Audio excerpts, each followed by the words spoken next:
Este episódio tem a ajuda da Casa do Impacto. Fundada em 2018, a Casa do Impacto é um hub dinamizado pela Santa Casa da Misericórdia de Lisboa, que tem como missão impulsionar uma nova geração de empreendedores e empresas que estão a desenvolver modelos de negócio com impacto social e ambiental positivo, alinhados com os Objetivos de Desenvolvimento Sustentável da Organização das Nações Unidas. Este espaço integra escritórios de startups, de impacto, formação, co-work, experimentação e investimento. 5 anos após a sua criação, a Casa do Impacto soma já mais de 220 residentes, mais de 400 projetos apoiados através dos mais de 21 programas de aceleração ou ideação. No total representam 3,2 milhões de euros investidos em startup de impacto. Vamos lá para o episódio.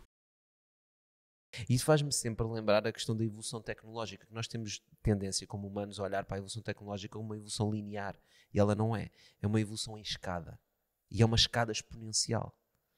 Nós temos saltos tecnológicos que de repente acontecem. Tipo, inventámos a internet, boom. Né? Inventámos a eletricidade, boom. Inventámos o AI, boom. São saltos. Né? E depois de cada um desses saltos existem pequenos incrementos. Mas a verdadeira evolução da humanidade são saltos. São coisas que acontecem que mudam completamente o status quo e a forma como nós fazíamos as coisas antes. E é isso que o vídeo da AI faz. Esquece todas as cenas 3D, esquece essas cenas todas que andaste a aprender de fazer texturas e nananã.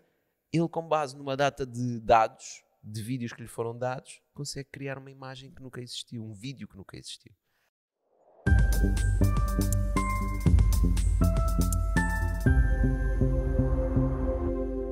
Olá a todos, sejam bem-vindos aqui a mais um episódio de Chadinhos Ecléticos. Tocha, muito bem-vindo aqui ao Chadinhos Ecléticos, mais um episódio de Conversas de Café.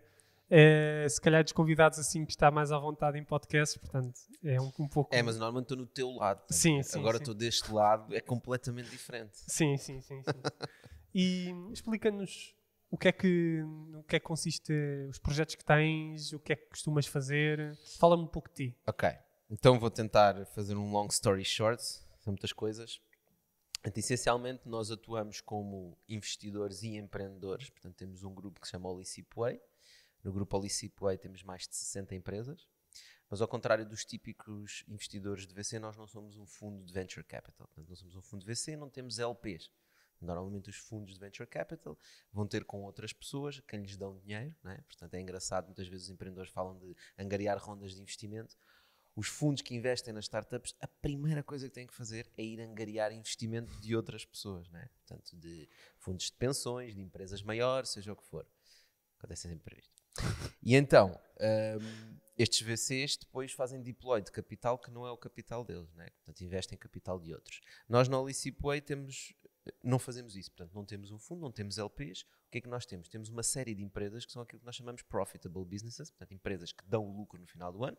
Essencialmente são empresas que têm EBITDA positivo e distribuem dividendos. Portanto nós temos parte de equity nessas empresas, recebemos parte dos dividendos e depois reinvestimos em novos negócios mais tradicionais.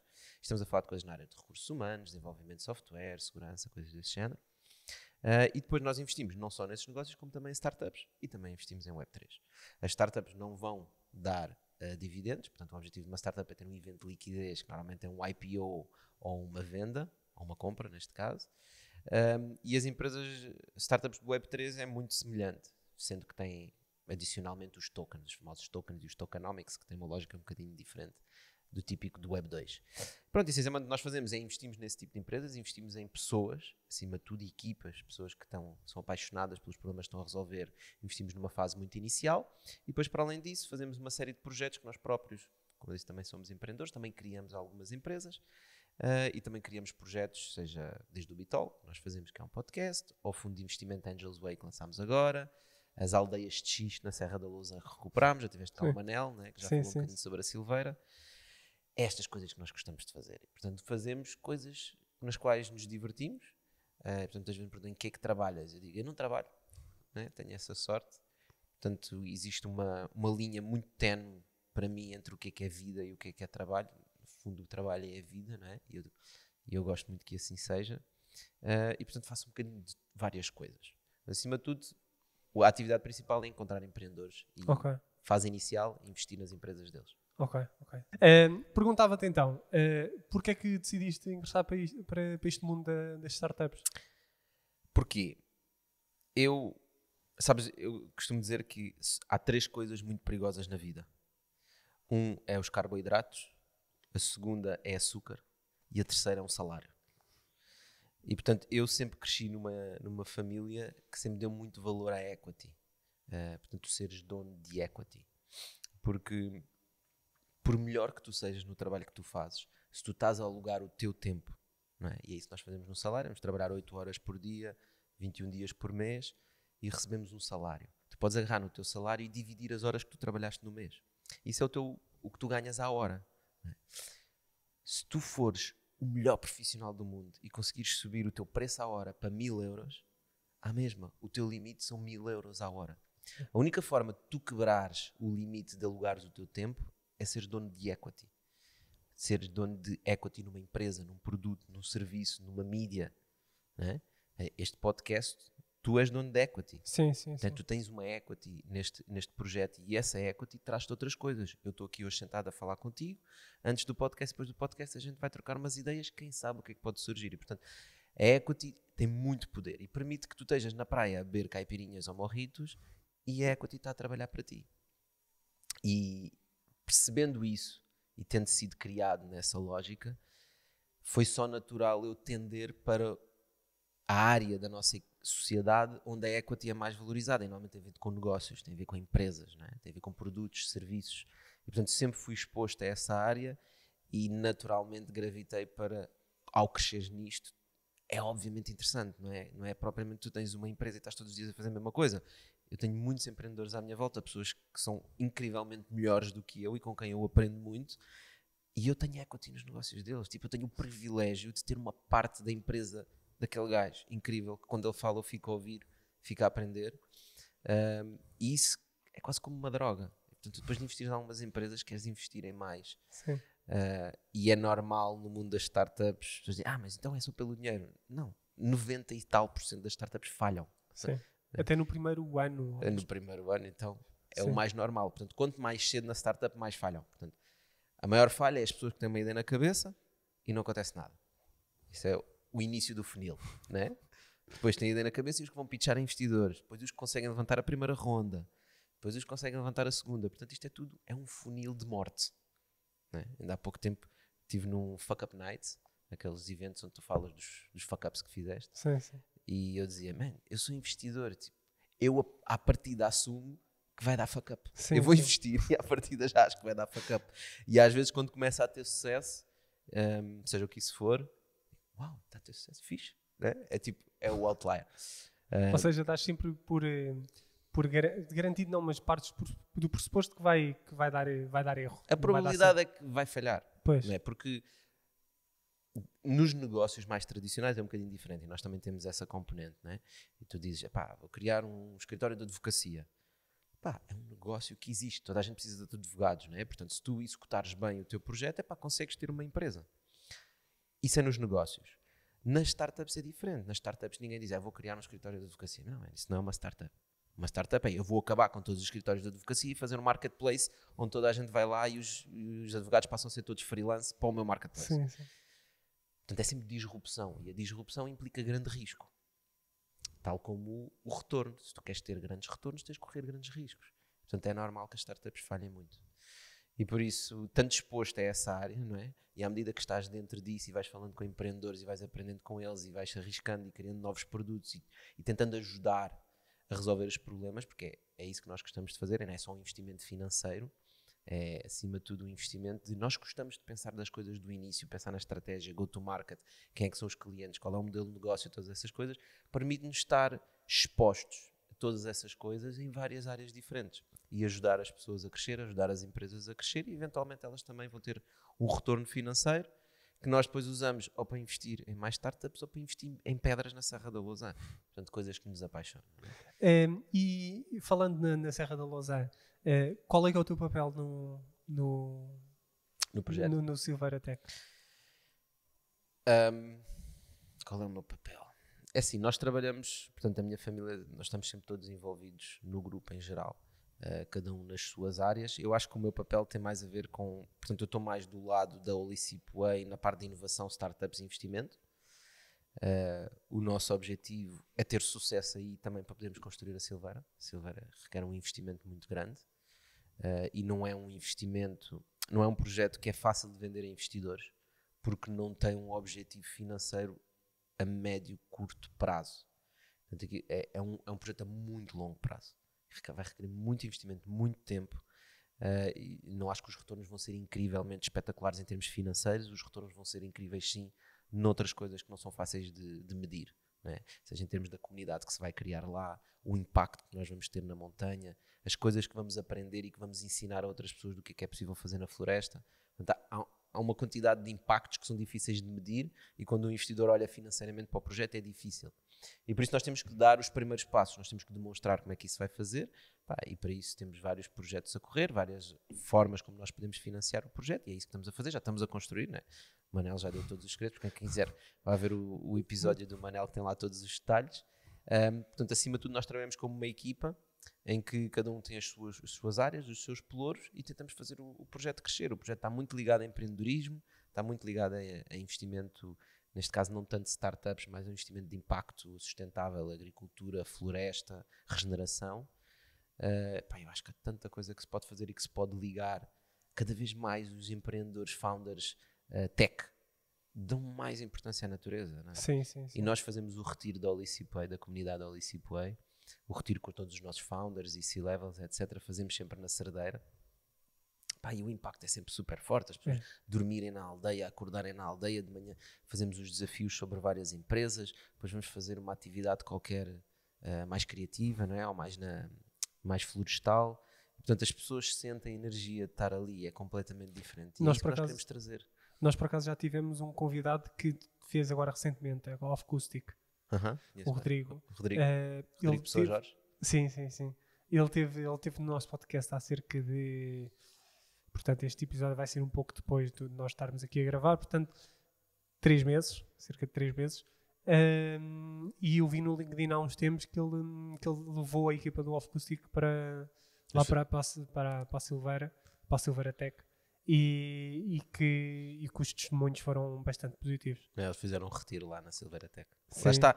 E é esse tipo de coisas que nós queremos atrair essas pessoas. O Rodrigo percebe muito bem o que é impacto e o que é ter uma empresa, e qual é a tua responsabilidade tendo a empresa, qual é o impacto que tu podes ter, que neste caso ele quer ter e a equipa querem ter um impacto positivo em termos florestais, de regeneração e etc. Portanto, sempre apoiou muito o projeto da Silveira. Um abraço para ele. E portanto foi um prazer fazer lá o retiro com a equipa dele, mas nós fazemos com muitas outras empresas, até pessoas que e até com famílias também, sim, obviamente, mas até pessoas que não têm noção do que é a questão da regeneração e do impacto, e depois de lá passarem umas horas e passarem um tempo, começam a olhar para a coisa de uma forma diferente. Esse também é o nosso objetivo, não é? Ok. E agora, voltando assim um pouco ao mundo das startups, eu ia te perguntar, na tua visão, tendo em conta que já tiveste contacto tanto com o lado dos empreendedores como dos investidores, para ti qual é que é a principal dificuldade que um founder enfrenta em 2024? Eu acho que a principal dificuldade, agora voltando à questão da equity, eu acho este tema super importante, eu vou falar várias vezes dele. O que é muito importante para um founder perceber é que tanto ele como o VC estão a jogar jogos diferentes. E portanto, um investidor, quando investe em empresas, investe em várias empresas. Um portfólio do VC tem 20, 30, 40, 50 empresas, dependendo do tamanho do fundo. Isso significa que ele estava a fazer várias apostas ao mesmo tempo. E como nós falámos, a maior parte das empresas vão falhar. O facto dele apostar em muitas é exatamente por isso. É para ele diversificar o risco e ter a certeza que pelo menos acerta em 2 ou 3. Basta-lhe acertar numa, na verdade, que tenha realmente sucesso para pagar o fundo todo e retornar dinheiro aos seus investidores. Já os founders jogam um jogo diferente. Eles têm uma oportunidade. Em 10 anos, se calhar consegues experimentar 4, 3... 5 empresas, não sei, não é? Mas a cada momento tens uma oportunidade, até que se tu vais ter um investidor e dizer, eu tenho 6 empresas, ele diz, mas é maluco, não tens foco? Não quero. Não é? Quero que tu tenhas foco, tenhas só uma empresa. Portanto, é importante ter noção desta realidade e perceber que o risco como founder que tu corres tu estás a escolher uma coisa e tu vais ter que te dedicar, se for para ter sucesso, pelo menos 10 anos da tua vida só a trabalhar naquilo. Eu acho que muitas vezes as pessoas não têm noção disso. Vêem as notícias, empresa tal levanta 10 milhões de euros numa ronda de investimento. Parece fácil, não é? Quando vês nas notícias. E então as pessoas viram-se para o mercado e vão dizer, onde é que há uma oportunidade, eu vou criar uma empresa nessa área porque é hot. Porque é aí que eu consigo angariar investimento. e esquecem se vais ter que trabalhar nos próximos 10, 15 anos da tua vida a fazer aquilo. E se não for realmente uma coisa que te dá prazer, que tu gostas, é pá, ao terceiro ano já estás farto daquilo. É que é mesmo. Né? É que não é que tu vais estar a fazer uma coisa simples. Aquilo é super difícil de fazer. Criar uma empresa é super difícil. Tens tantos desafios, estão sempre a mudar. Quanto mais a empresa cresce, parece que é mais fácil, Sim. é cada vez mais difícil porque tens mais desafios. E mais responsabilidade. Mais responsabilidade, mais pessoas debaixo de ti. Mais pessoas que dependem de ti. E, portanto, é super importante quando vais tomar a decisão de criar uma empresa, teres a certeza de que aquilo é uma cena que tu queres trabalhar até o resto da tua vida, ou pelo menos nos próximos 15, 20 anos da tua vida. Né?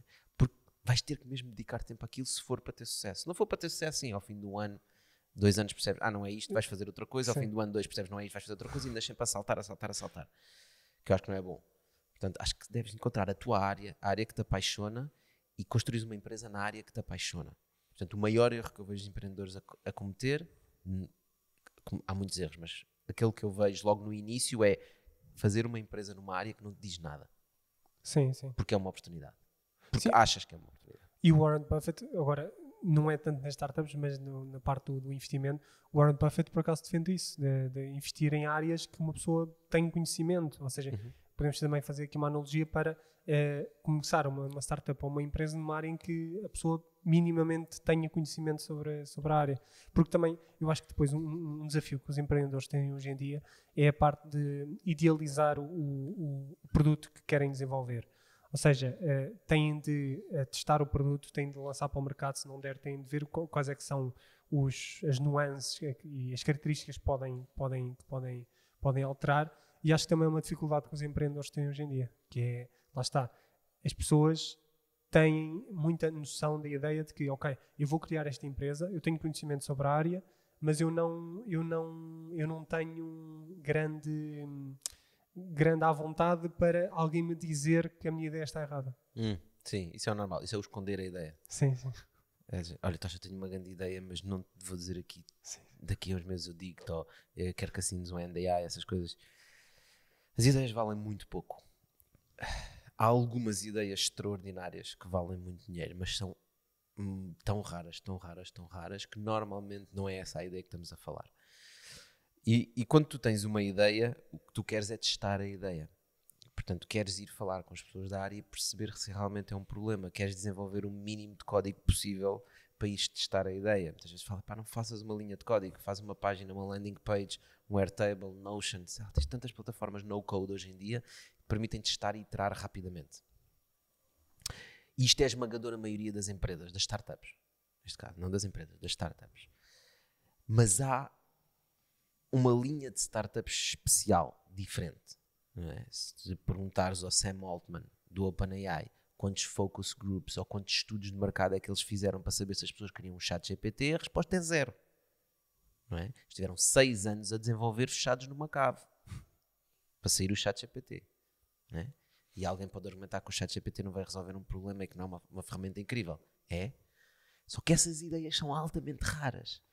Essas ideias em que tu te fechas 6 anos numa cave a desenvolver e depois quando sais cá para fora és uns overnight success, como se costuma dizer, não é? Sim, sim.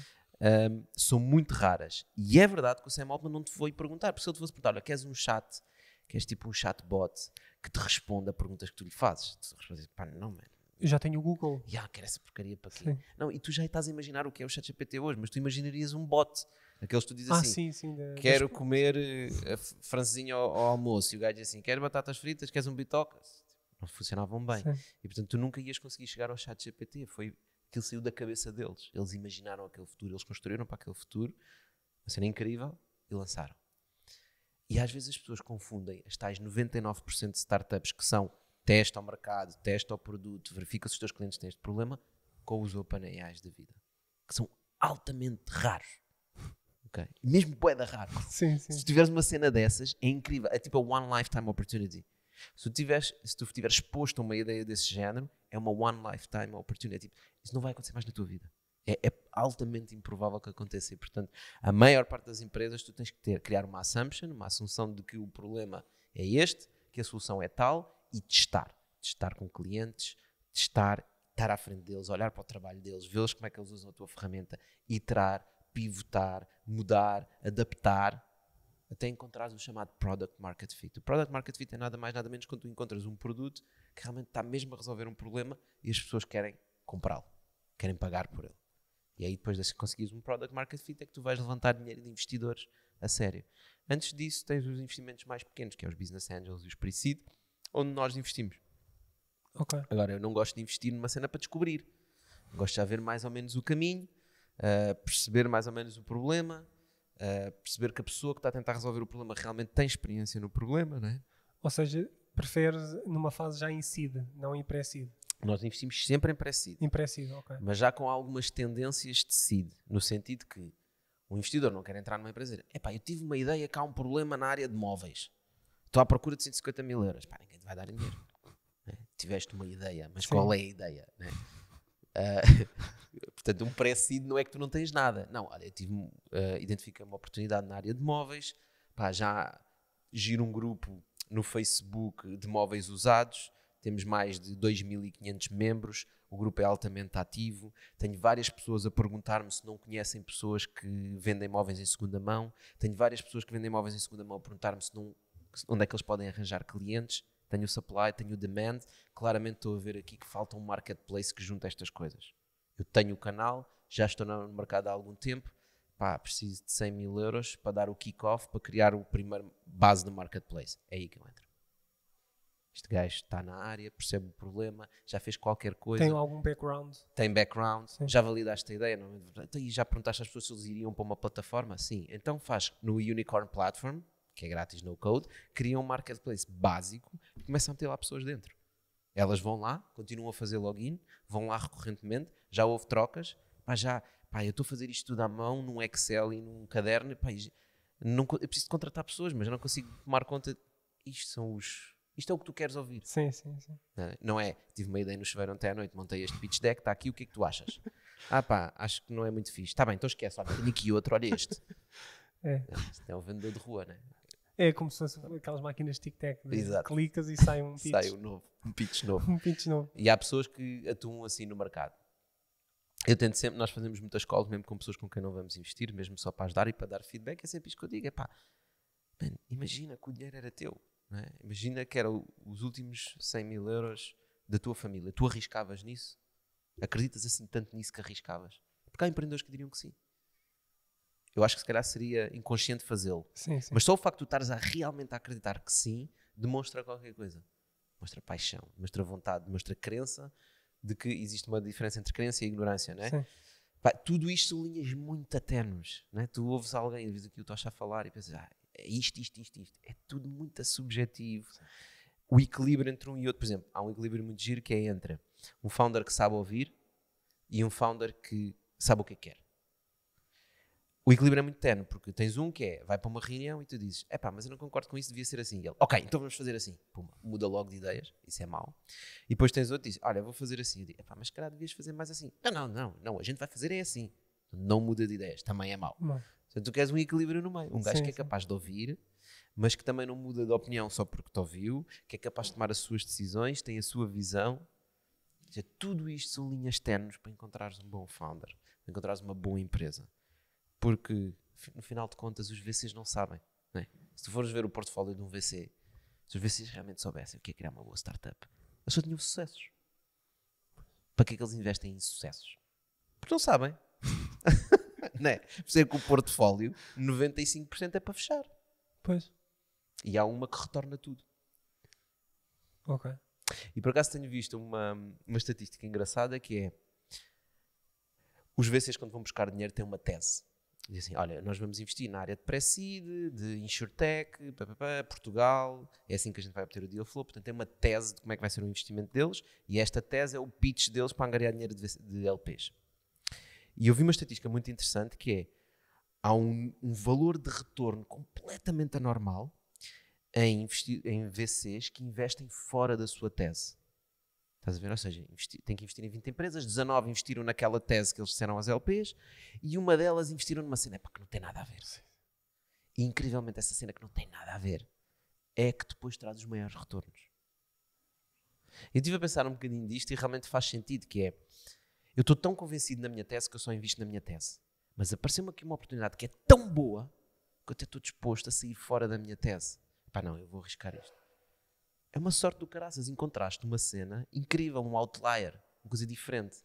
E como não estás assim tão fechado na tua bolha da tese, aquilo convenceu-te tanto, pá, seja o network de quem te passou, seja o que for, convenceu-te tanto, tu dizes, não, mas vamos meter um ticketzinho fora do que nós costumamos fazer, numa coisa diferente.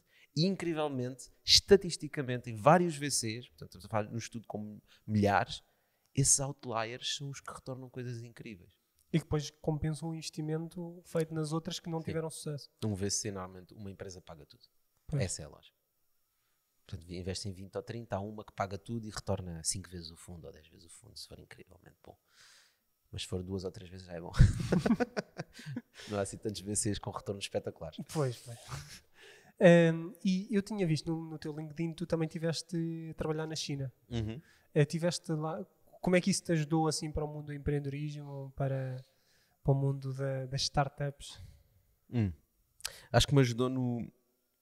Nós às vezes olhamos para a China, se calhar agora já não tanto, mas há uns anos olhávamos para a China e pensávamos em gajos com chapéu a plantar arroz nos campos chineses. E quando na verdade a China é um gajo com esse chapéu, só que sentado à beira-estrada com um telecomando e a comandar um trator robô enquanto o trator está a plantar arroz. Isso é a China de hoje. E não o gajo que está a apanhar arroz à mão. E eu acho que viver na China deu-me essa perspectiva de ver que eles estão há alguns anos à nossa frente. Sim. Okay? E isso tem a ver simplesmente com os ciclos das várias sociedades e dos vários países. O Ocidente está num ciclo de declínio, a China está num ciclo de crescimento, como outros países, e é normal que certas tecnologias eles estejam muito à frente. E, portanto, eu vivia na China, na altura ainda não havia grande delivery em Portugal, não sei se o Uber Eats já tinha sequer chegado, eles lá entregavam comida à torta e à direita. A comida chegava em 10, 15 minutos.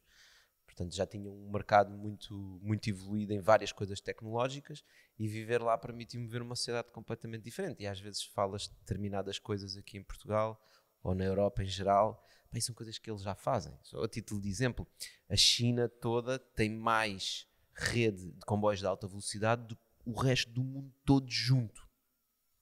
Não é? Portanto, estamos a falar de muitos quilómetros de linhas de alta velocidade. Sim. E eu já viajei muito na China, os comboios são espetaculares. E, portanto, tem uma sociedade diferente. Mas também me permitiu aprender que nem tudo funciona igual em todo o lado. E certas coisas que funcionam bem na Europa, na China não tem hipótese. Nunca vão funcionar. Por exemplo? Porque culturalmente não é aceito. Estás a ver? Culturalmente eles têm uma lógica diferente de ver os negócios. Por exemplo, uma plataforma como o Instagram, não é? Em que tu tens imagens e tens coisas... Não é culturalmente chinês. Não é o tipo de coisas que eles gostam. Eles têm uma interface e uma UX UI mais flashy, mais in your face, mais interativo. Eles falam muito, ao contrário dos portugueses que não gostam de fazer comentários nos posts. Né? Os chineses gostam. É um bocado mais como os brasileiros. Né? Se comparar os portugueses com os brasileiros gostam muito de comentar e fazer like e etc. Os portugueses não. Não, nem vou dar o like porque senão eles sabem que eu vi isto. Né? Nós somos um bocado assim. É verdade. E portanto, as culturas são todas diferentes e é interessante ver que coisas lá adaptam-se à cultura chinesa, então isso permite-me depois, quando estou com uma startup, pensar, agora vamos para o Brasil. O Brasil não é Portugal. Pois. A cultura é completamente diferente, o tipo de coisas que funcionam lá é completamente diferente. Agora vamos para a França, ou para a Espanha. A Espanha está aqui ao lado, mas não é igual. Estás a ver? Portanto, é muito importante percebermos a realidade de cada um dos países, o estado em que tecnologicamente estão, e perceberes, ok, vou entrar naquele mercado, mas qual é o estado da arte de tecnologia nesta área? Né? Como é que funciona em termos regulamentares? Regulamentarmente, pode mudar uma área completamente. Se a regulação, sei lá, a ASAI aqui em Portugal, cria uma área para atuar completamente diferente do que quando nós não tínhamos a ASAI. Não é? Portanto, tu tens que ter noção da regulamentação para entrares no país. Todas estas pequenas coisas são importantes. E é importante tu viveres em vários locais do mundo para começares a sentir que não é só Portugal, ou não é só Espanha, ou não é só Estados Unidos. O mundo é muito grande. Nós, por acaso, já tivemos um convidado que disse que das melhores dicas que podia deixar aos jovens portugueses era vão estudar para fora ou emigrem durante um ano, um ano e meio. Porquê? Porque vai dar uma perspectiva de como funciona outras culturas, mesmo emigrar, por exemplo, para Norte Europa, para a Europa Central, não tem de ser mesmo fora do continente europeu. Mas saiam da Europa. Saiam da Europa. Para ver outra realidade, porque, por exemplo, na China, Eu já estive no Brasil, mas infelizmente ainda não estive na China.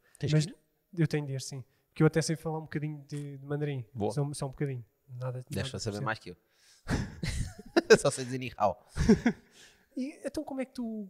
Eles lá falam, agora um pequeno à parte, eles lá falam bastante inglês ou tu tinhas um tradutor?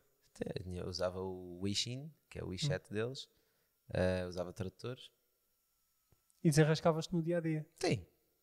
Incrível. Sempre viajei muito na minha vida, portanto tenho essa cultura de viajar e de estar num país diferente e estar a lidar com uma cultura diferente, mas sim, já passei largos minutos a tentar pedir arroz num restaurante. Que agora sei como é que se diz, que é mifá. Mas na altura não sabia, eu a dizer coisinhas alongadas, brancas, white, big. Tipo, arroz. Era só a cena mais fácil, não é? A entrar em restaurantes e ir diretamente para a cozinha só para apontar para os ingredientes a dizer o que se quer comer. Vários truques, né? O gajo vai aprendendo. Mas em Shenzhen mesmo, que foi onde eu vivi, relativamente normal e eventualmente encontrares alguém que fala inglês. Mas não é como na Europa, de longe. Né? Portanto, eles têm um mercado interno tão grande que eles não precisam de falar inglês. A maior parte das pessoas que estão expostas a vendas para o estrangeiro, esses sim falam inglês. Ok. E tu tinhas assim assim para tocar também nesse tópico, tu começaste assim a gostar pelo mundo das startups quando estiveste na China, quando voltaste para Portugal? Quando é que foi aquele momento tentar pensar. É assim, long story short, nós no grupo Olicipway começámos a investir em empresas relativamente cedo. Portanto, investíamos mais em negócios. Portanto, software houses, questões de segurança, testes de software, sempre muito ligado à área tech. Mas era negócio, ou seja, é business. Porque não havia muita conversa de startups em Portugal na altura. Depois sim começou a chegar essa conversa das startups, a aparecer aceleradoras, investidores, as primeiras startups. E isso já foi depois de eu voltar da China. E foi aí que nós vimos, eu nem conhecia, portanto comecei a ver, estes gajos investem 100 mil euros por 5% da empresa, o que estes gajos vendem? Nada, é só um PowerPoint. Então, mas qual é a lógica? E começas a perceber a lógica, portanto existe uma lógica, os investidores não são parvos. Sim. Há uma lógica para investir nas startups e meteres 1 milhão de euros e ficares com menos de 5% da empresa, né? Porque estás à espera que aquela empresa valha muito dinheiro. Basta pensar, se vocês pudessem ficar com 1% ou 0,1% do Facebook, ou do Google, ou da Uber, ou da Uber, ou do OpenAI. Sim, ou da... Esse ainda não sabemos. Mas pronto, a lógica é outsized returns, retornos completamente loucos. Esse é o jogo de Venture Capital. O jogo de Venture Capital não é ajudar as empresas todas.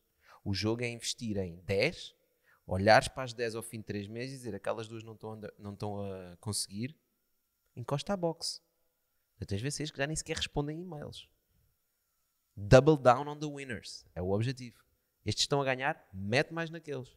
Todos os que estão a perder é lixo. Literalmente lixo. Não há tipo palmadinhas nas costas. Este é o jogo. Sim. E quem se fica chateado com o jogo, e a quem o jogo irrita, a minha sugestão é muito simples. Não entres no jogo. Não é? Porque tens pessoas que se irritam com o jogo, mas depois estão a angariar rondas de investimento. Portanto, se vais entrar no jogo, percebe o jogo. É um jogo duro. É capitalismo no seu mais alto nível. Mas é um jogo. E, portanto, se quer jogar o jogo, joga pelas regras. E foi isso que eu comecei a aprender. O que eram as regras? Então isto funciona assim, e aí depois aquilo. Começas por fazer asneira, não é? Fizemos vários investimentos que foi uma asneira. E continuamos a fazer ainda hoje, porque nunca consegues acertar quem é que são os winners, não sabes. Mas fomos aprendendo. E depois pensámos, isto na verdade é o que nós já fazíamos. Só que em vez de pedirmos a equity que nós pedíamos, normalmente era à volta de 40% a 50%. Temos que baixar para 5, 10, né? E depois começarmos a conhecer outros investidores, porque a seguir a nós investimos, há outros que têm que entrar. Portanto, existe uma lógica de escada, não é? Portanto, eu quando invisto numa startup na fase de pré-seed, como invisto, o meu objetivo é só perceber este dinheiro que eu vou pôr nesta empresa que tem este modelo de negócio, eles com este dinheiro vão conseguir, e com o meu apoio, vão conseguir atingir as métricas que os gajos que vêm a seguir a mim, que são os investidores seed, querem, porque são com eles que eu falo. Pois. Então como é que está o negócio? Andam à procura. Tem aparecido algumas empresas, mas têm estes problemas. Mas porquê que não investiste naquela? Não tinha números suficientes, ainda não tinha estas vendas. E esta não investiste porquê? Só estava em Portugal. Portanto, tu vais aprendendo o que são as coisas que eles procuram. E quando eu invisto numa startup, eu invisto para atingir as métricas que eles procuram. Porque se eu não conseguir as métricas dos próximos investidores, o jogo acaba. E o teu objetivo é continuar o jogo, é continuar a escada do investimento. Eles, a seguir, quando forem investir na empresa que eu lhes passei, vão fazer exatamente a mesma coisa. Quanto dinheiro é que é preciso e quais são as métricas que é preciso atingir para os gajos de série A entrarem. Que eu também os conheço. Né? Ou seja, eu, o próximo investidor. Ou seja, o angel investor, como tu e como outros investidores no Holisip Way, não são intermediários, mas são é o meio caminho. Ou seja, nós fazemos parte de um ciclo, né? De uma cadeia alimentar. Literalmente. Sim. Nós somos o início de uma cadeia alimentar que depois vai evoluir. E só tem sucesso quando acabar no tubarão. Quando tiver... As startups só acabam quando têm um IPO ou uma exit. É uma compra, não é? Enquanto não tiverem um desses... Ou então fecho. Enquanto não tiverem um desses dois, não têm sucesso. E, portanto, tu para chegar a esse sucesso, tens que subir a escada. E a escada é pré-seed, seed, Series A, B, C, D, E, F, o que for necessário. Não é? E cada investidor é focado na sua coisa. O investidor de série B não tem nada a ver comigo. Eu e um investidor de série B temos pouco para falar, temos pouco em comum. Que é incrível. Não é? Porque eu olho para coisas completamente diferentes. Ele olha para quanto dinheiro é que gastaste em marketing, qual é que é a margem dos teus utilizadores, quantos utilizadores é que tiveram de churn, quantos é que entraram, quantos é que saíram. Eu não tenho utilizadores. Eu quando estou a falar com o founder ainda nem há utilizadores normalmente. Pois. Eu estou a olhar para outra coisa completamente diferente. Para a ideia ainda. A ideia, a pessoa, Sim. a atitude, uma data de coisas. E portanto nós não temos muito em comum. Sim. No meio de nós há uma data de pessoas que depois vão comer, não é? E que vão ajudar a empresa a crescer e a subir esta escada das rondas de investimento até chegar ao gajo de série B. Depois vamos ter uma coisa em comum, ele vai investir numa empresa que eu também investi. E ele está a valorizar o meu investimento. Mas eu, à medida que a escada vai subindo, também vou diluindo. Não é? Por isso é que eu começo com, imagina, 10 ou 15 ou 20% de equity. Quando chegar a uma série B, se tiver lá 3 ou 4 já é bom. Não é? Mas a empresa, quando eu investi, se calhar valia 1 milhão de euros e agora vale quanto? 100 milhões? 500 milhões? 1 bilhão? Que é um unicórnio. Não é? Lá está. Um unicórnio. Um unicórnio. E então acabas também por ser um mentor. Sim, eu não gosto muito dessa palavra. Porquê? Porque muitas das pessoas em quem eu invisto sabem mais do que eu. Ou melhor, a esmagadora maioria das pessoas em quem eu invisto sabem mais do que eu. Claramente sabem mais do que eu nas áreas onde estão a atuar. Eu invisto e aprendo muito com eles. Eu sou uma peça diferente do tabuleiro, que é necessária. Eu dou-lhes cash, dinheiro que eles precisam para contratar pessoas, para contratar serviços. Eu dou-lhes aprendizagens que eu retirei de outras empresas, que eles não tiveram tempo. Não é? Portanto, eles estão focados, tiveram um negócio, depois criaram outro negócio. Imaginemos, tiveram 2 empresas na vida. Eu estou a investir na sua segunda empresa.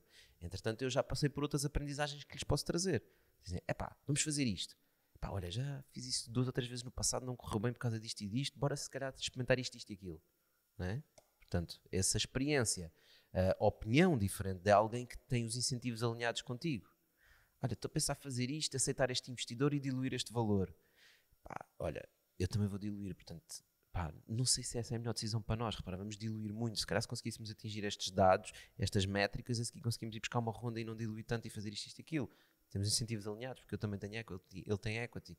Portanto, tu trazes muito, muito como um player, mas não tanto como se fosse um pai, um mentor, um professor, não é? Mas no fundo estão os dois a aprender uns com os outros.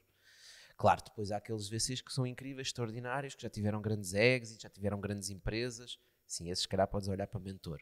Mas olhares para o Tocha como mentor, acho que é too much. Nem quero essa responsabilidade, estás a ver? Eu quero estar mais contigo, fazer a geneira contigo, aprendermos juntos, crescermos juntos e se tivermos sucesso, temos sucesso juntos. E crescemos os dois. Por acaso somos co-mentores. Sim. Por acaso é uma boa forma de se ver, porque eu acho que és o primeiro convidado que olha assim para a mentoria. Por acaso é interessante. Se calhar porque eu comecei muito cedo a investir. Também. Ou seja, normalmente tu tens vários percursos. Normalmente tens um percurso corporate, fazes dinheiro, depois tornas-te um business angel e vais investir em startups. Ou então tiveste alguma experiência numa startup, depois crias um fundo, angarias LPs e vais investir. Eu comecei quase do início a investir, né? Sempre estive exposto a isso e comecei a investir desde muito cedo. E quando eu comecei a investir, os primeiros founders com quem eu falava, sei lá, 70%, 80% do que eles diziam, eu não sabia o que é que eles estavam a falar. Né? E portanto sempre fui humilde e fui aprendendo e fui crescendo. Acho que hoje em dia já tenho uma experiência que me permite dizer que eu percebo como é que funciona a área, eu percebo como é que funcionam as coisas. Mas quanto mais sei que não sei, não é? Aquela velha. Sim, E, portanto, sim. quanto mais os meus horizontes abrem, mais eu percebo, epá, eu não percebo nada disto, não é? Então, por exemplo, um dos investimentos que fizemos não há muito tempo dos insetos, da produção de insetos para consumo humano. Pá, tipo, tu sabes que existem proteínas alternativas, mas até te sentares com o Vasco e ele te começar a explicar o que é um inseto e o que isso significa e o que é um negócio dele e porque é que isso é importante para o mundo e porque é que nos vai resolver problemas, é que tu ficas tipo, uau, tipo um mundo completo que tu não conhecias. E é essas cenas que eu gosto, estás a ver? Estar exposto a esse tipo de pessoas constantemente, coisas diferentes. E estás sempre a aprender. Estás sempre a aprender e a ensinar e a crescer juntos. Acima de tudo é isso que nós fazemos na comunidade OW, ensinar-nos uns aos outros. Todos estamos em áreas diferentes, nós não investimos em empresas concorrentes, procuramos que os founders conheçam os negócios uns dos outros e que se entre e ajudem, que criem amizades. Porque é isso que é, no final do dia nós às vezes gostamos muito, voltamos ao início da conversa, vida, trabalho. Bem, nós passamos a nossa vida a trabalhar, meu. Tipo, temos que transformar o trabalho também na nossa vida e, portanto, para isso temos que estar a fazer uma coisa que gostamos. Sim, sim, sim. Não é? E temos que estar rodeados de pessoas que respeitamos, que nos fazem crescer, que nos fazem pensar, que nos fazem aproveitar a vida. Isso é uma boa forma, porque tu no início também falaste sobre a questão de sempre, desde criança foste educado ou que te passaram a mensagem de ter equity. E há um livro, por acaso, que é o 4 horas por semana, que é do 4-Hour Workweek, que é do do Tim Ferriss. Tim Ferriss. É que por acaso eu lembrei-me logo, e eu tenho esse livro na minha estante, eu li cerca de metade, mas já vi muitos vídeos sobre o livro. Não conta como ler, atenção, mas eu por acaso lembrei-me logo e é uma coisa que eu acho que as nossas gerações estão muito mais abertas para isso do que as gerações dos nossos pais. Sim, nós também temos, isso traz um, desculpa, eu estou sempre a usar estrangeirismo, mas faz parte. Há pessoas que me criticam, mas não falas português. Sim, falo português mas com estrangeirismo. Não gostas? Desliga. Então, esse burden, que é um peso, né, que nos vem para cima, dá-nos a oportunidade de sermos o que nós quisermos, mas cria-nos o problema de podermos ser o que nós quisermos. Não é? E quando nós falamos sempre, a malta está perdida, temos tantos problemas mentais. Pá, porque há 100 anos atrás, ou 200 anos atrás, tu eras filho de um sapateiro. O que é que vais ser? Vais ser sapateiro. Não podes ser mais nada, não é? E hoje em dia tu és filho de um sapateiro. Vais ser o quê? O que tu quiseres. Não é? Portanto, podes ser qualquer coisa. E isso traz grandes oportunidades e traz uma grande responsabilidade, que é o que é que eu quero ser. Não é? Esse cria esse problema do que é que eu quero ser. Eu acho que essa beleza advém da tecnologia. Nós vivemos no melhor momento da humanidade, hoje. É o melhor momento em que a nossa tecnologia está no seu auge. Não é? Daqui a 10 anos vai estar melhor, daqui a 2 dias vai estar melhor ainda. Portanto, cada vez mais nós temos mais tecnologia. E é a tecnologia que nos permite ser o que nós quisermos. E, por acaso, um exemplo disso foi o Manel, por acaso, quando esteve cá no podcast, ele falou sobre isso, de quando ele começou a viver na Lausanne, ele ainda estava a trabalhar para a empresa de Lisboa e a tecnologia deu-lhe essa oportunidade de poder estar na Silveira Tech, na Lausanne, mas ao mesmo tempo estar a trabalhar para uma empresa que estava em Lisboa. Isto que nem há 20 anos, eu diria há 15 anos, 10 anos. Eu acho que pré-pandemia sim. Era raro. Era raro. Ou era mal visto. Sim, era um bocado estranho. Eras uma empresa bem para a Frentex. A gente tem malta remote. Aí é bem para a Frentex. Hoje em dia não tens remote. É o contrário, né? Mas sim, é verdade. E é a tecnologia que nos permite isso. Portanto, a tecnologia permite-nos ter todas estas plataformas, né? Portanto, nós estamos a gravar este podcast. Não vais diretamente mandar uma mensagem a cada pessoa dizer, olha, lançámos um episódio novo. Sim. Existem plataformas, não é? Tu queres ser um freelancer ou queres ser nómada e viajar pelo mundo, tens uma data de plataformas de tecnologia que te permite fazê-lo. Podes fazer o que tu quiseres hoje em dia. Na verdade, eu tenho um desafio que é, diz-me uma coisa que tu gostas de fazer e eu garanto que dá para fazer um negócio à volta disso. E viver bem. E viver bué da bem. A fazeres o que tu gostas. Não há nenhuma coisa, nada. Um gajo que me disse, fazer malabarismo. Estás a brincar comigo? Crias uma página nas redes sociais para criar malabarismo. Ou ensinas a pessoas. Fazes tutorials, ensinas a fazer malabarismo. A seguir vais ter com marcas, lanças as tuas próprias bolas, fazes um podcast. Epá, tens tanta cena. Um exemplo disso foi, eu acho que foi há 2 ou 3 anos, acho que é uma rapariga nos Estados Unidos. Acho que é nos Estados Unidos. Que ela percebia bastante de Excel. Ela criou uma página à volta de Excel e vendia cursos sobre Excel. E fez milhares de milhares Isso é uma minador. Uma minador. Aquilo foi completamente absurdo. Que até apareceu nas notícias, uma miúda que fez, acho que chegou aos milhões, acho eu. Sabes que há competições de Excel? Eu sei. Tipo Jogos Olímpicos. Sim, sim. Cena marada. Eu comecei a ver alguns reels sobre Excel. Pá, porque é aquela coisa, aquelas piadas de Finance Guy, estás a ver? E depois aparece coisas sobre o Excel, depois aparece-me isso, competições de Excel, competições do Hackathon, por exemplo, competições de hacking. Mas agora competições de Excel é uma coisa... Até o dia que há competições de PowerPoint. Eu não sei porque ainda não há competições de Prompting Engineering para inteligências artificiais de LLMs. Ou seja... Sim. Deixa-me desculpar, se calhar disse demasiadas palavras. Desculpa. Portanto, quando tu vais falar com o ChatGPT, tu tens que lhe fazer uma pergunta. A forma como tu fazes a pergunta é o chamado Prompting Engineering. Sim. Portanto, conseguires fazer um bom prompting vai-te dar resultados extraordinariamente melhores. Uma coisa é eu chegar lá e dizer assim, diz-me qual é a distância daqui à Lua, não é? Isso é uma pergunta relativamente simples. Agora, escreve-me um e-mail de resposta a este cliente. Se tu mandares só esta frase, ele vai-te escrever um e-mail de resposta. Só que não vai ser bem o que tu precisas. Tu consegues fazer o mesmo prompting, portanto a mesma pergunta, mas com mais detalhado. Portanto, dando mais informação, dando mais contexto, explicando melhor o que tu queres. Se tu fizeres um prompting muito bom, a resposta do ChatGPT ou qualquer outra LLM vai ser incrivelmente boa. Tu vais conseguir reutilizar a esmagadora maioria daquilo. Portanto, saber fazer perguntas a uma inteligência artificial é o próximo superpoder. É como saber usar o Excel. E saber fazer prompting engineering é uma skill que agora é o momento de vocês estarem a treinar essa cena. Porque é uma questão de meses até começar a aparecer nas propostas, nos procuras de emprego. Sim, né? sim. Portanto, vai ser normal uma empresa dizer assim, que procuramos uma pessoa que tenha alguma experiência em marketing, já tenha feito social media e saiba fazer prompting engineering. Tipo, nível médio alto. Né? E perceber o que é que isso é. Eu não lembro porque é que eu estava a falar sobre isso, mas acho que é uma área super interessante, lá está. Antes era o Excel, agora é o AI. Né? Procurem fazer perguntas ao AI. Perguntas, as pessoas vão lá e simplesmente fazem as perguntas básicas. Vão à net e escrevam assim, How to do prompt engineering. Prompt engineering. Vai ver a quantidade de sites e coisas a ensinar coisas, a ensinar cenas que nem passavam pela cabeça que é possível fazer com uma AI. Né? E quando eu disse LLM, significa Large Language Model, que é o tipo de tecnologia que nós utilizamos nas nossas AIs hoje. Portanto, é os Large Language Models, são modelos de modelos muito grandes de informação que eles colocaram num algoritmo, depois tem lá uma data de magia negra, e depois sai o ChatGPT, que é um LLM, tens outros LLMs que é o Llama, que é do Meta, do Facebook, tens uma data deles, Mistral, tens chineses, indianos, tens tudo. São estes modelos de inteligência artificial que são o início da nossa desenvolvimento tecnológico. Nós estamos a falar de um bebê que nasceu e ainda nem aprendeu a mamar na mama da mãe. Sim, sim. É o estado em que nós estamos no AI. Portanto, imaginem quando este bebê for adolescente. O que é que ele pode fazer? O OpenAI apareceu com o ChatGPT há quanto tempo? Há um ano? 2 anos, pai. 2 anos, sim. Isto, passado 2 anos, já está... Nós já estamos a fazer vídeos, estamos a fazer música. O Sora. Sora.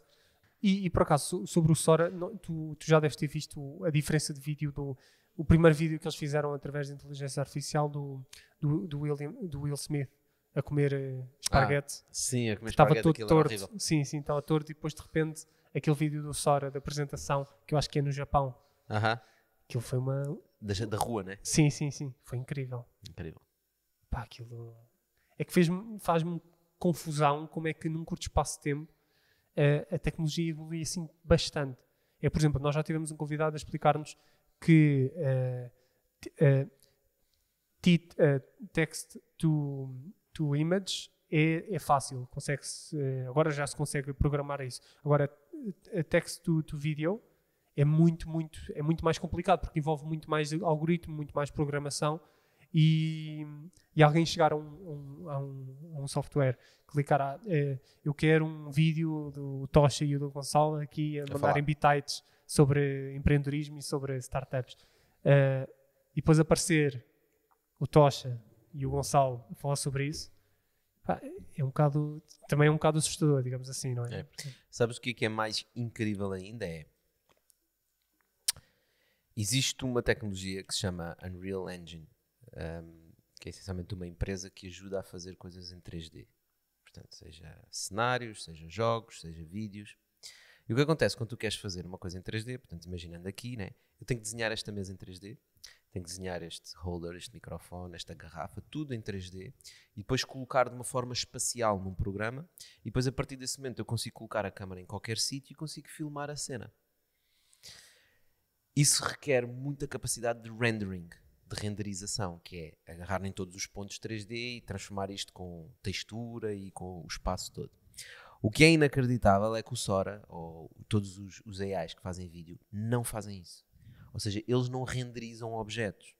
Eles simplesmente comeram tantas imagens que eles já assumem como é que o objeto é e como é que ele deverá ser visto e percepcionado do sítio de onde ele está a olhar. E, portanto, a capacidade de produzir vídeo por uma AI precisa de muito menos recursos que o que precisarias de tu fazer aquela cena em 3D. Mas uma ordem de grandeza inacreditavelmente grande. Então o que é que nós fizemos durante estes anos todos? Estivemos a desenvolver tecnologia para fazer modelos de 3D em que nós fazemos os modelos. E agora de repente inventámos uma tecnologia nova em que isso não é preciso para nada. Não precisamos disso para nada. Estás a ver? Fazemos coisas altamente complexas. Vento, chuva, nuvens, bandeiras, tecido a mexer com o vento. E não precisamos de nada desse tipo de renderização. E isso faz-me sempre lembrar a questão da evolução tecnológica, que nós temos tendência como humanos a olhar para a evolução tecnológica como uma evolução linear. E ela não é. É uma evolução em escada. E é uma escada exponencial. Nós temos saltos tecnológicos que de repente acontecem. Tipo, inventámos a internet, boom. Né? Inventámos a eletricidade, boom. Inventámos o AI, boom. São saltos. Né? E depois de cada um desses saltos existem pequenos incrementos. Mas a verdadeira evolução da humanidade são saltos. São coisas que acontecem que mudam completamente o status quo e a forma como nós fazíamos as coisas antes. E é isso que o vídeo da AI faz. Esquece todas as cenas 3D, esquece essas cenas todas que andaste a aprender de fazer texturas e nananã. Ele, com base numa data de dados, de vídeos que lhe foram dados, consegue criar uma imagem que nunca existiu, um vídeo que nunca existiu. Isso é incrível. É unbelievable. Por isso é que a tecnologia é espetacular, não é? E quando estás a trabalhar com startups, em inovação, em empreendedorismo, estás a trabalhar nestas áreas. Estou a trabalhar com pessoas que estão a trabalhar com estas tecnologias, estão a mexer nestas tecnologias. Né? Antes do OpenAI lançar o ChatGPT, já existia uma API do OpenAI. E nós temos empresas que já utilizavam essa API, já faziam coisas com o OpenAI. Diziam, isto é do caraças, é incrível. Só que eu, como leigo, não conseguia ver nada, né? Porque aquilo é código. Né? Não, olha, nós gerámos este texto com uma API do OpenAI. Está fixe. Só que depois, quando vês as outras coisas todas que são possíveis, tu não és capaz de prever o que é o futuro. Porque tu tens sempre uma tendência de analisar o futuro com base no conhecimento que tu tens do presente. E o futuro normalmente desrompe com o presente. E quando desrompe, é difícil de tu preveres como humano o que é que vai acontecer. Nós prevemos coisas lineares, é assim que funciona o nosso cérebro. Pois. Não conseguimos prever estes saltos. Né? Quem é que vai prever que amanhã vamos inventar uma nova bateria, né? Uma pilha? Parece até é bastante previsível, né? Uma pilha nuclear. Tem que acontecer eventualmente, né? Em que tu comparas um automóvel com uma pilha nuclear, o automóvel vai se estragar, já não vai dar para andar com o automóvel e essa pilha ainda dá para reutilizar para outro equipamento qualquer. Né? Portanto, energia quase aos nossos olhos infinita. O problema é que quando estivermos nessa fase, as nossas necessidades energéticas vão ser tão grandes que essa pilha é tipo uma cena descartável para nós. Tens o teu carro, é uma pilha, já. Tem uma pilha nuclear, tem aqui 10 pilhas nucleares, não está mal lá uma pilha nuclear. Não é? Aquele tipo de conversa que nós agora pensamos, não sei se isso vai acontecer. Vai! Se calhar não assim, mas uma coisa qualquer diferente. Mas os moldes em que essa coisa vai acontecer também vão ser diferentes. Exato. E uma parte do que eu disse agora, se calhar nem vai fazer sentido nessa altura. O que é que eu sei? Nós temos um problema de energia. Né? Nós andamos com telemóveis, andamos com smart equipamentos e cenas, andamos com portáteis e temos de estar sempre a ligar aquilo uma ficha, meu. Que seca, né? Estamos a ficar sem bateria. Aí não carreguei o telemóvel, né? Sempre aquela cena chata da energia. Pá, tem que estar aí uma revolução tecnológica qualquer que nós não estamos a ver, né? Tem que estar aí já existe eletricidade, por exemplo, wireless. Já existe, só que é muito direcionada, é através de um campo eletromagnético. Tu tens que estar exatamente à frente do campo. E já existe. É caro porque não há muita gente a utilizar. Mas será essa a solução? Se calhar não, né? As pessoas têm medo. Mas posso passar aí, não vou morrer eletrocutado. Não. Ou, por exemplo, tu há pouco estavas a falar sobre a China. Há 2 ou 3 anos, ou mais, a China começou a ter estações de substituição de baterias de carros elétricos. Uma coisa que na Europa ainda estão a dar os primeiros passos. Lá está, quer dizer, se há 10 anos me dissesses e começaram a aparecer 10, 11 anos, começaram a aparecer os primeiros carros elétricos, me dissesses mas olha, daqui a 11 anos é possível que haja substituição de baterias ou, por exemplo, de fast charging de baterias. E eu diria, giro, mas agora olhando para as coisas, esse fast charging, comparando com uma substituição de bateria que acontece em 5 minutos, se calhar esse fast charging já não compensa tanto. Sim. Eu não sei se é isso que vai acontecer. O Musk, por acaso, eu lembro-me de ver o Musk a mostrar esse tipo de tecnologia de substituição de bateria, que era a competir com tu chegares à bomba, meteres a mangueira e ficares ali a encher. E acho que era ela por ela, ou seja, aquilo substituía as baterias tão rápido como tu enchias um depósito de um carro a combustão. Mas por alguma razão isso não pegou na Europa. Não sei exatamente qual é a razão, por acaso nunca pensei no assunto. Mas não pegou, mas pode vir a pegar mais à frente. Sim. Não é? Acho que nós optámos mais pelos carregamentos rápidos, não é? E ter carregadores de 200 kW que permitem-nos carregar as baterias bastante depressa. Eu sou utilizador de carro elétrico, gosto muito, não vou mudar, não vou voltar para trás. A experiência de condução não tem nada a ver, completamente diferente. Não tenho problema nenhum de ansiedade de bateria, okay? Acho que isso é tudo bullshit. A esmagadora maioria do caminho que nós fazemos são poucos quilómetros. Sim, não passam se calhar dos 350 km mas por depois dia. O argumento sempre é Tocha, então e quando vais à Espanha? Né? E quando tens que ir a Paris de carro? Vou boa da vez a Paris de carro. Sim. Né? E uma pessoa, tu amanhã vais acordar e vais dizer, hoje por acaso apetece-me ir a Paris. Passa mas ali mesmo pelo para ir ao Lausanne Porto, e depois vou... por exemplo, para ir a Lausanne, vou com uma carga, não tenho problema nenhum para chegar à Cerdeira, né? A ir ao Porto tenho que parar para carregar, sim, mas é parar, beber um cafezinho, fazer um xixi, são de 15, 20 minutos. Pois. É banda rápida. E que se és como eu, tens 3 filhos, parar em viagens é só obrigatório. Tens que parar, não há outra quando forma. Quando era mais novo, eu tenho 2 irmãos, meus pais, nós fazíamos viagens de carro, nós tínhamos de parar obrigatoriamente. Aquilo, se calhar de hora em hora ou menos. Exato, que é menos que o que precisa um carro elétrico. Eu preciso mais de parar por causa dos meus filhos do que pela bateria do carro. Portanto, é a realidade.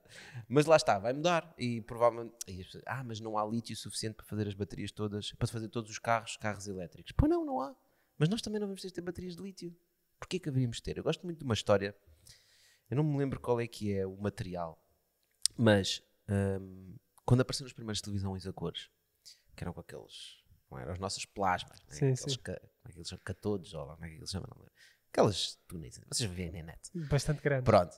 E havia um material qualquer que permitia transformar aquela televisão a cores. Portanto, todas as televisões eram a preto e brancos e apareceu a primeira televisão a cores que utilizava um material não me lembro.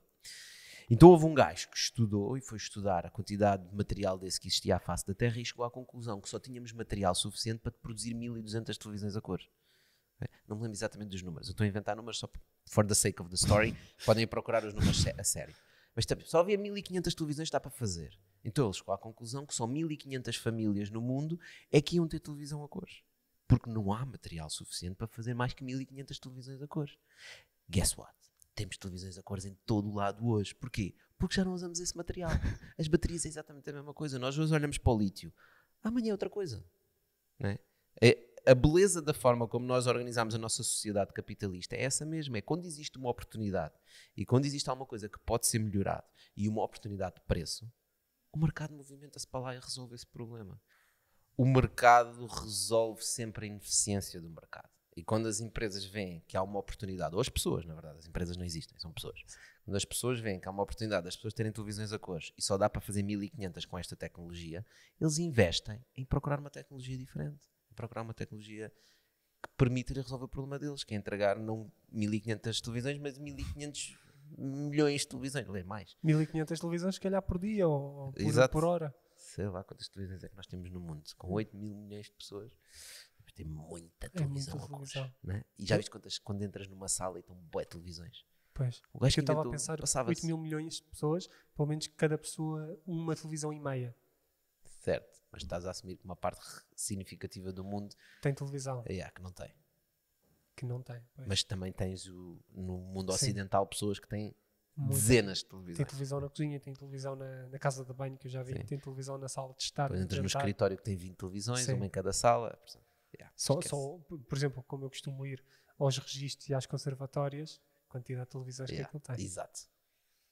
Então, são muitos mil milhões. Não é bilhões, que eu já fui corrigir. Tocha, não é bilhões. Isto não é o Brasil. Sim. Isto não é o Brasil nos Estados Unidos. É 1.000 milhões em português. Ok, sorry. Sorry. Um gajo não pode cometer erros. Mas pronto, eu acho a tecnologia muito interessante nesse sentido, porque tende sempre a melhorar a nossa vida e tende sempre a vivermos melhor, podemos fazer o que nós queremos, termos mais condições de vida. Nunca a humanidade viveu tão bem como vive hoje e, portanto, eu gosto muito de estar nessa área da tecnologia e de ajudar a desenvolver esse tipo de tecnologias que melhoram a vida das pessoas. Ótimo. Olha, Tocha, isto é uma ótima forma de terminar assim o episódio. Obrigado por teres vindo. Obrigado. Espero que tenhas gostado. Vamos deixar todos os links do Tocha e da Olizipway na descrição para darem uma checada. E agradecemos pela disponibilidade, porque já tens muita experiência em podcast. E é isso, basicamente. Obrigado pelo convite, malta. E se alguém quiser contactar-me, estejam à vontade. Conseguem encontrar os meus contactos nas redes ou aqui nos detalhes do podcast. Obrigado. Obrigado.